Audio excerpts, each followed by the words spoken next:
All right, so technically right now it's day 38, but I'm gonna record this on behalf of day 37. I got home last night. It was around 2 a.m. I was so tired. I touched my bed and I fell asleep. I didn't charge my phone. I literally fell asleep in this. But I didn't get to record the video. I wanted to regain some energy so I could talk, but I was so tired I just ended up sleeping. And yeah. So yesterday was Wednesday, today's Thursday. Speaking on behalf of Wednesday. So yesterday was a long day, man. Um, I had two meetings with different accounting firms, and I made a bunch of cold calls. I probably spoke on the phone to 20 to 25 people, depending on if you count gatekeepers or not. But I was just tired, man. I'm tired of waiting for my turn. So I wanted to speak to more accounting firms that want to do deferred fee, just fill up my pipeline because the other firms are taking too long, even though they said yes. So I got two more accounting firms yesterday. Just yesterday alone, I got two. And I scheduled a meeting for Friday and one on Monday. And the meetings that I had yesterday, one of them misread my mission statement and they thought we were in the hospitality business, like we're buying up hospitals, but no, like they misread hospice to hospital. It was on their part, but I asked them about deferred fee and all this and that, and I was trying to set up the meeting so when my CFO comes on the next meeting, it would be set up right. There's a few things I needed to know about him, so it was just like a preliminary kind of meeting, just an initial email or meeting, and then the second meeting is the one that like drained my energy, man. It was with a really big law firm, no, accounting firm, excuse me. It's like one of the top tier accounting firms. And he really like it really got to me in that meeting. I'm not gonna lie. He kind of said like, he was super nice about it too. He was like, yeah, I've done a bunch of these deals for over 25 years. And he was like, we had a team, we had a company that we helped just like you back in 2005. And he was like, you're gonna need a company like ours to help you raise money because when you see the profitability of a business and the real revenues, you want all of it to be like, presented to you and given to you by a very reputable accounting firm, not just like some Rufus doofus. Investors won't believe the numbers as much. He was just explaining it all to me, and he was basically saying how like hard it is, and he was saying like you need this, and that, and I recommend this and that, and we're not gonna be able to do deferred fee. You need to have a first LOI, and even then, we're probably not gonna do that. And I don't remember all the details of the negativity, and honestly, I don't even want to share it. But after that meeting, man, I sat down for a good like 20 minutes, just like rebooting, recharging. I needed to get back on track. And as you can see right here, this is my standing desk. I recommend everyone to get a standing desk. And it helped me get a lot of work done, man, because I just be standing, sitting, standing, calling. Um, this is another piece of my room. You probably seen it in some of the older videos, but this is kind of like affirming affirmation kind of thing because I really like tall buildings and crazy views. Living in a penthouse wouldn't be bad, so that's why you got this. These are my QLA quotes, and I still need to fill in the wall, but I'm having printer issues and not enough time to deal with it. But I got two more accounting firms on board, and then I woke up today and I got an email from the law firm. And the law firm was telling me, or they had in the email that you need $25,000 down as a retainer, which is absolutely fucking ridiculous. I'm not paying that. Absolutely no shot. So another step back, like the law firm that I thought would stick with us. And by the way, they connected me with the other people that did exactly what we did. They have another client that did 14-ish, 15-ish acquisitions on the East Coast, and they connected me with them. Maybe they did QLA as well. I don't know, but I didn't have enough time to fully go through that. But it's like if you have winners around you, it's going to be easier to win. I don't have that many winners around me. But that's why I'm trying to join that country club, man. You know, it's one of the goals right now.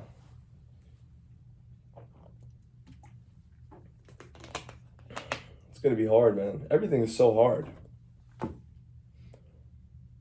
Another funny thing that happened was when I was doing defense yesterday, I spoke with this guy, and he asked me, like, what do I do? And I told him, like, you know, normal conversations where I'm not trying to always talk about this, I'll just say I'm studying finance in school. So that's what I told him. And then he was a super cool guy. And then all of a sudden he's like, are you up to date on technology? Like, are you aware of AI and the power of AI? And I was like, yeah, I'm fairly familiar with it. Like, we start talking about it. And he starts telling me, like, crazy things about AI.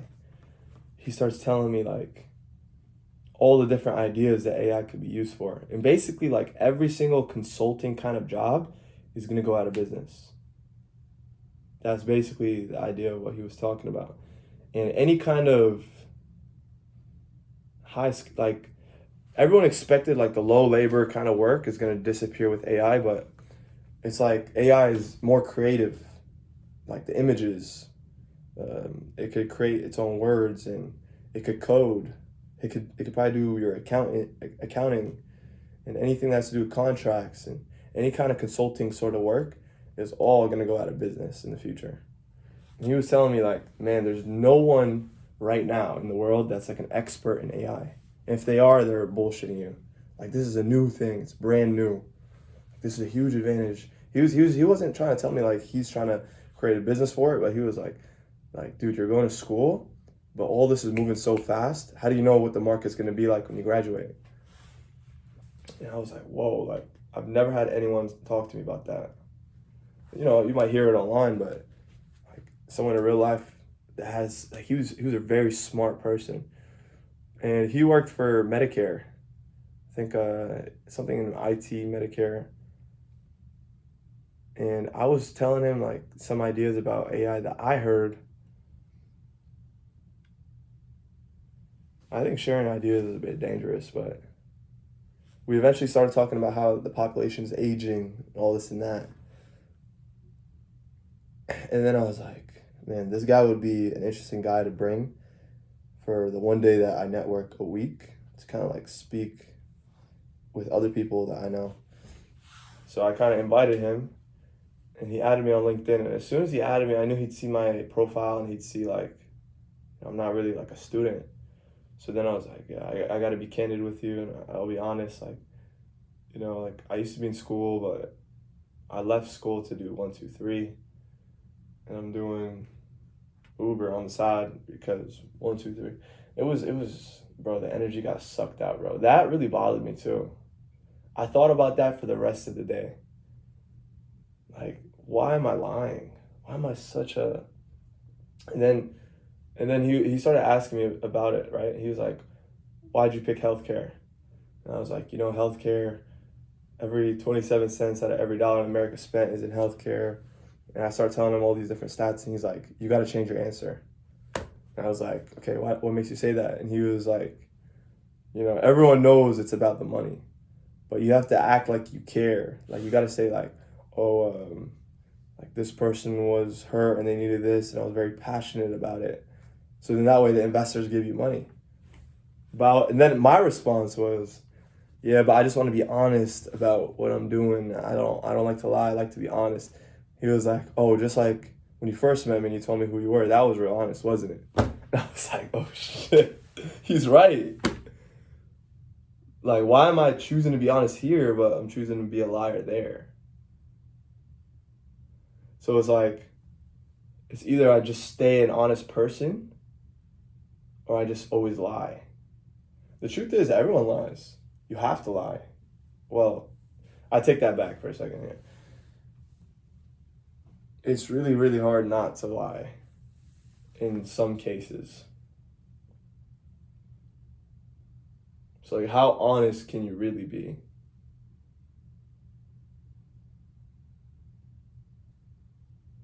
I don't know. I was thinking about that the whole day. And the whole AI thing was like another thing I was thinking about. I was like, dude, the opportunity right now in today's market is AI. Has to be AI. It's a brand new thing. And there's this Japanese kid that he did this AI thing with like the space that I'm in. Like he used AI in my space. And I was like, dude, that would be a great idea for what I'm trying to do. And it directly correlates in the field that I'm in.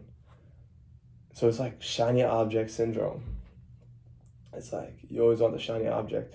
And the thing is, people like make everything seem so easy. Like making money so easy, man. But it's not. Nothing's really that easy. It's just that contributes to your shiny object syndrome.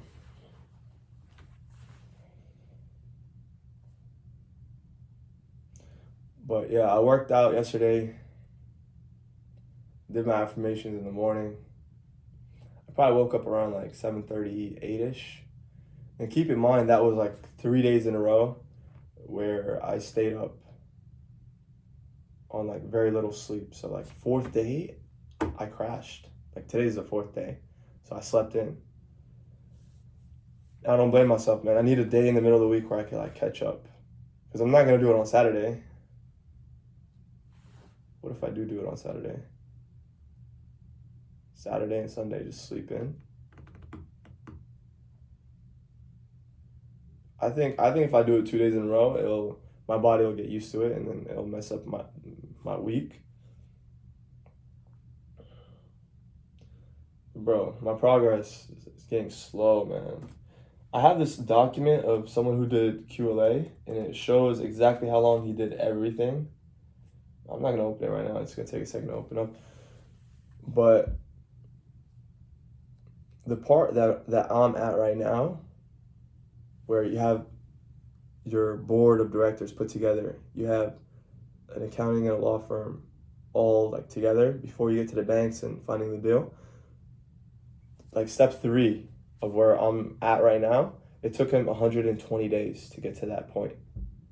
And he was like a successful story from QLA. And I'm at day 60 something. Oh my God, bro. I wish I could go back to like the first 2 to 3 weeks, man. I wish I just did more calls, because the calls work. They really work. We talk to people just straight up on the phone. You wait for the whole email back and forth. That shit takes way too long, man. It takes way too long. And honestly, like I'm tired of waiting for my turn. Like I almost like subconsciously have this thing that I have to like face. And I don't even realize that I have to face it. But it's like, maybe it's not just me, but like a lot of times you always have to wait for your turn. It takes a certain part of your brain to think, let me skip the line. You know? I have to like really channel that part of my brain, like, yo, skip the line, skip the line. How can I skip the line? You know, like cheating is bad. In school, I remember back when I was in school, I don't know why the teachers always just, they got off on the idea that students like don't know how to get the answers. They're like, yeah, my class is so hard. Yeah, I'm too good for everyone. Man. Yeah, my class is so hard, you know.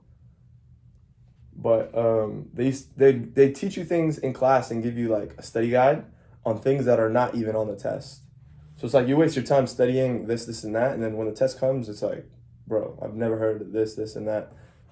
And then one day, I remember one of my math tests, I was like, dude, this test, I don't care. I'm gonna prove it to myself that this test, I'm gonna get 100. And I studied my ass off. And I went to like I tried to find tutors and everyone that could help me in the study guides and everything. I spent so much time studying. And I remember that test, I got an 88. I'll never forget that test. And one of the only reasons why I really tried on that test was because the teacher really like, he didn't even say it, but like I felt like he believed in me. So like I tried a little bit harder on his test. And it's like he would duck my points off for not showing the right work and not showing the right way to get the work. even though I got the right answers. My work was done in the wrong way. And he didn't like that. He's like, you have to show this, this, and that. And that's how you're taught. You're taught to like wait in line, you know, be kind of like robotic. So when you don't be robotic, you think of other ways to get around the line, it takes a different part of your brain that you haven't trained. You must train that. Bro, what am I talking about, man? What do I even know?